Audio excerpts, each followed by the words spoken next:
तनयाय धीमहि गजेशानाय भालचन्द्राय श्रीगणेशाय धीमहि. All right, Anant Chaturdashi is being celebrated today. Anant Chaturdashi is also the last day of the 10-day-long Ganeshotsav. Idols of Lord Ganesha will be immersed in water bodies. Elaborate security arrangements have been made for the peaceful conduct of Ganesh immersion procession. Lord Ganesha has departed only to be welcomed the next year with equal excitement. Yogesh Sheetal, our correspondent, joins us from Mumbai now. Yogesh, if you could just, take us through the festivities, the preparations for Ganesha Visarjan today, especially in Maharashtra. This is one of the most prominent festivals which is celebrated with a lot of enthusiasm. You're right. Good morning, Shakal. Good morning, Preeti.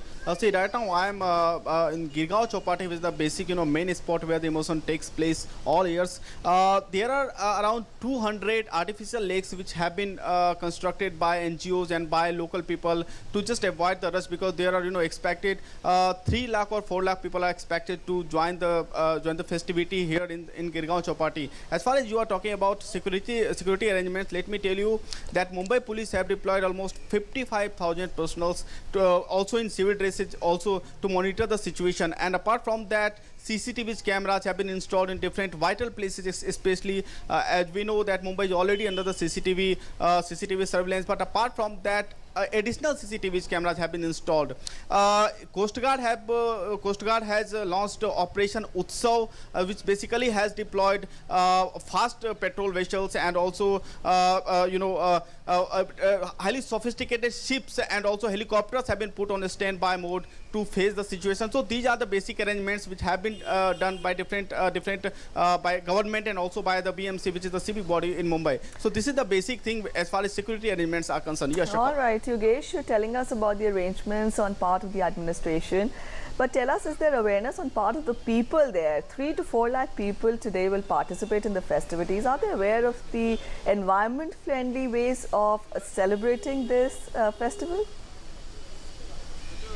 Yeah, if environment-friendly matter is concerned, recently, Bombay High Court has also issued directions that there should be, a concern about environment, as you are rightly talking about. And especially, let me tell you one very interesting thing, that at this particular year, the eco-friendly Ganesh idols, the demand for eco-friendly Ganesh idols stood up, and also there are some idols, some idols in South Mumbai where which have been built instead of plaster of Paris. They have been built with red clay, and also stuffed with foods, basically seafoods, which fish friendly foods like vegetable, like corns. So these are the things, and apart from decoration is concerned, then turmeric, chandan, gerwa, these things have been used for decoration. So definitely at this particular year, I've just talked about, then definitely we have witnessed serious concern about environment, and people have come forward to just tune with the situation at this point in time. All right, Yogesh, thank you so much for joining us with those details.